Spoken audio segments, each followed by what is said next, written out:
Hello BSc third year students, कैसे हैं आप सभी लोग। उम्मीद है आप लोग बहुत अच्छे होंगे। माय नेम इज आशीष गिरी। आज के इस वीडियो के अंदर हम डिस्कस करेंगे बीएससी थर्ड ईयर जूलॉजी के 5th सेमेस्टर के सेकंड पेपर में आपका थ्योरेटिकल पेपर आता है diversity of कोडेट्स and comparative anatomy. Students, इस सेमेस्टर से ऑलरेडी मैं कई सारी इंपॉर्टेंट वीडियोस कवर कर चुका हूं जो कि आपके एग्जाम पेपर के लिए मोस्ट इंपॉर्टेंट है। तो अगर आप उन वीडियोस को देखना चाहते हैं तो चैनल के अंदर जाकर देख सकते हैं, या फिर इसी वीडियो के डिस्क्रिप्शन बॉक्स में आपको एक लिंक मिलेगा। जैसे ही आप उस लिंक पर क्लिक करेंगे आप डायरेक्ट उस प्लेलिस्ट तक पहुंच जाएंगे। स्टूडेंट्स, आज के इस वीडियो के अंदर हम डिस्कस करेंगे एम्फियोक्सिस के एक्सटर्नल मॉर्फोलॉजी के बारे में। मोस्ट इंपॉर्टेंट है, बीएससी के एग्जाम पेपर में कई बार ब्रेंकियोस्टोमा के नाम से भी पूछा जाता है। पूछा जाएगा आपसे लॉन्ग क्वेश्चन में, describe the external morphology of amphioxus या ब्रेंकियोस्टोमा।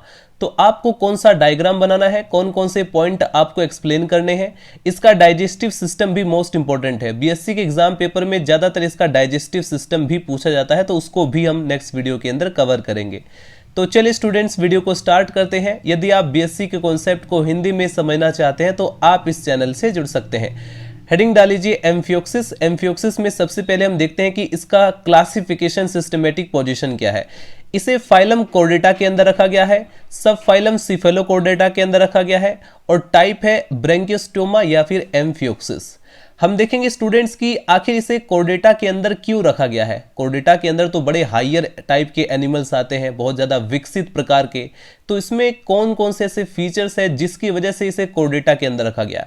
चलिए मैं आपको डायग्राम की मदद से भी समझा देता हूं, क्योंकि यही डायग्राम आपको बीएससी के एग्जाम पेपर में जो रिटन कॉपी है उसमें आपको बनाना होता है। ठीक है, ध्यान से देखिए स्टूडेंट, सबसे पहले कि ये इसका आगे वाला पोर्शन है, इसका मुंह वाला पार्ट है, और ये इसके एनस वाला पार्ट है, पीछे वाला पार्ट है। ठीक है, इसके एंटीरियर वाले पार्ट में आप देखेंगे तो एकदम भाले के समान इसका नुकीला रोस्ट्रम प्रेजेंट रहता है।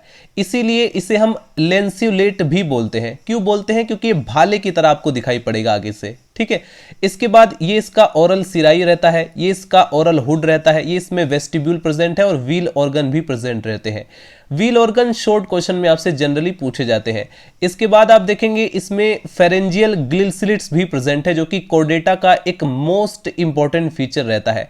नोटोकोड का प्रेजेंटेशन और डोर्सल नर्व कोड का प्रेजेंटेशन, और साथ में जो फेरेंजियल गिल स्लिट्स रहती हैं, ये तीनों कोर्डेटा के प्राइमरी कैरेक्टर रहते हैं, जिसके बेस पर आप डिफाइन करते हो कि कोई एनिमल कोर्डेटा के अंदर रखा जाएगा या नहीं रखा जाएगा। तो ये एलिजिबिलिटी को कंप्लीट करता है। ठीक है, क्योंकि इसके अंदर फेरेंजियल गिल स्लिट्स भी हैं, नोटोकोड भी है, डोर्सल नर्व कोड भी है। ठीक, ये इसमें माइटोम्स प्रेजेंट रहते हैं, ये इसका कॉडल फिन है, ये इसका एनस वाला पार्ट है। ठीक, एक स्ट्रेट ट्यूब की तरह आपको दिखाई पड़ती है। इसके बाद ये इसमें इंटेस्टाइन प्रेजेंट है, ये इसका एट्रियोपोर है, ये इसमें एट्रियम प्रेजेंट रहता है, ये इसके गोनाड्स प्रेजेंट रहते हैं, ये इसका बीच में मिडगट डाइवर्टिकुलम है जो कि मिडल पार्ट में आपको दिखाई पड़ेगा, ये इसका फेरिंग्स वाला पार्ट है। तो ये हमने देखा स्टूडेंट्स एम्फियोक्सिस के एक्सटर्नल फीचर्स के बारे में, और इंटरनली कौन कौन से इसमें ऑर्गन्स प्रेजेंट रहते हैं वो सब आपको पता है। तो यदि आपसे एग्जामिनर या वाइवा कभी कभी प्रैक्टिकल में पूछ लिया जाता है कि भाई ये जो एम्फियोक्सिस है इसको आप कोर्डेटा में क्यों रखते हो, तो 3 इंपॉर्टेंट कैरेक्टर जरूर बताना। एक तो इसमें नोटोकोड की प्रेजेंटेशन है, डोर्सल नर्व कोड भी प्रेजेंट है, साथ में फेरेंजियल गिल स्लिट्स भी प्रेजेंट है। अब आप लोग हेडिंग डालीजिए हैबिट एंड हैबिटाट। अब हम देखेंगे इसका स्वभाव और वासस्थान कहां पर रहता है, क्या खाता है, किस प्रकार से रहता है, ये सब हम देखेंगे।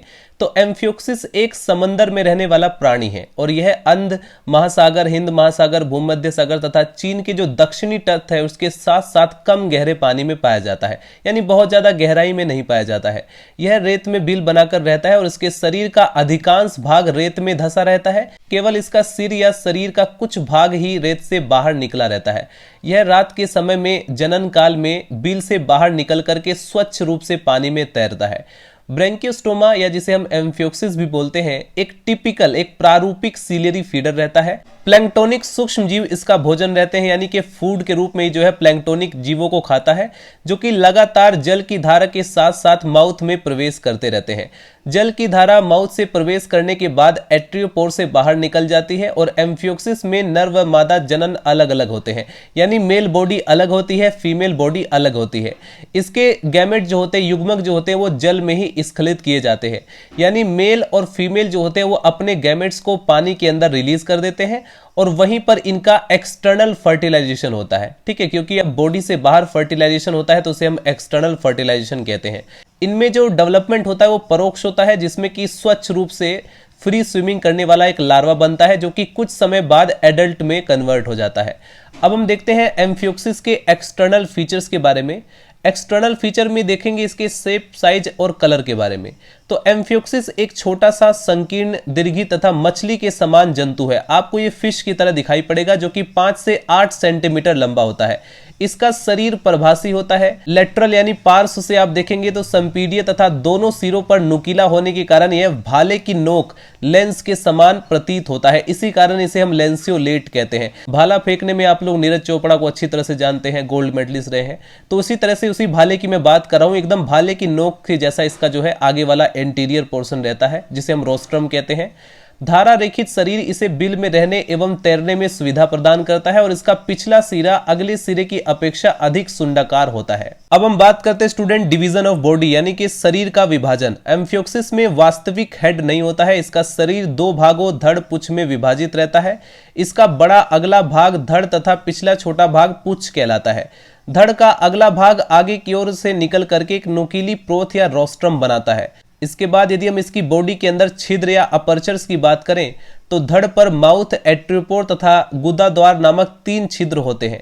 रोस्ट्रम के नीचे ओरल हुड होता है तथा यह शरीर के डोर्सल व लेटरल प्रक्षेपों या बहिर्वेशनों से बनता है। इसके बाद यदि हम इसके माउथ यानी कि फर्स्ट अपर्चर के बारे में डिस्कस करें तो यह एक चौड़े अग्र अधर यानी कि एंटीरियर वेंट्रल छिद्र के रूप में होता है तथा चारों ओर से यह ओरल हुड के मुक्त उपान से घिरा रहता है। एट्रियोपोर की बात करें तो यह एक छोटा व गोल छिद्र है जो कि मध्य अधर तल तक ठीक अधर पंख के सामने स्थित होता है। ग्रसनी के चारों ओर यानी फेरिंग्स के चारों ओर स्थित एट्रियल कैविटी एट्रियोपोर द्वारा बाहर खुलती है। एनल पोर की बात करें तो यह कोडल या पुच्छ पंख के आधार पर मध्य पृष्ठ रेखा के कुछ वाम और स्थित रहता है।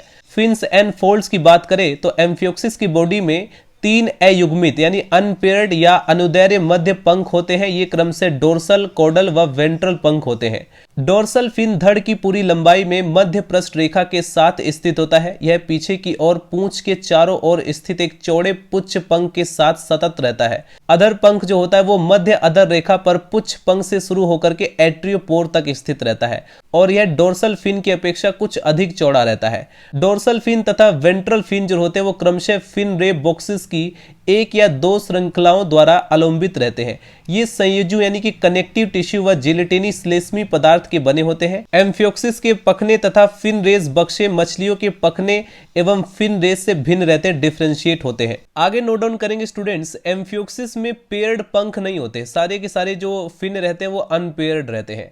2 खोखले झिल्ली नुमा मेटापिलर फोल्ड धड़ के अगले 2/3 भाग में अधर पार्श्व यानी कि वेंट्रल और डोर्सल उपांतों के साथ साथ स्थित होते हैं। ये तेजी से रेत में घुसने में सहायता करते हैं, हेल्प करते हैं। ऐसा शरीर में स्थित लिम्फ द्वारा मेटापिलर फोल्डों की कैविटी में प्रवाहित होने पर विकसित स्फीति के कारण होता है। एम्फियोक्सिस के अंदर फिन और अपर्चर को डिफाइन करने के बाद अब आप लोग हेडिंग डालीजिए मायोटोम्स एंड गोनाड्स। शरीर के प्रत्येक और पार्श्व में इस जो आप शेप देख रहे हैं इस आकृति की पेशी बैंड यानी मसल बैंड होते हैं, जिन्हें हम मायोटोम या मायोमियर्स कहते हैं। ये ट्रांसपेरेंट बॉडी में से स्पष्ट रूप से दिखाई देते हैं। मायोटोम्स के नीचे माउथ एवं एट्रियोपोर के बीच जनोदों की यानी गोनाड्स की एक श्रृंखला होती है। हेडिंग डाल लीजिए एट्रियम या फिर एट्रियम कैविटी। इसमें आपको लिखना है एट्रियम एम्फियोक्सिस के शरीर में पाए जाने वाली विशेष प्रकार की कैविटी है जो कि एक्टोड्रम से लेयर्ड रहती है।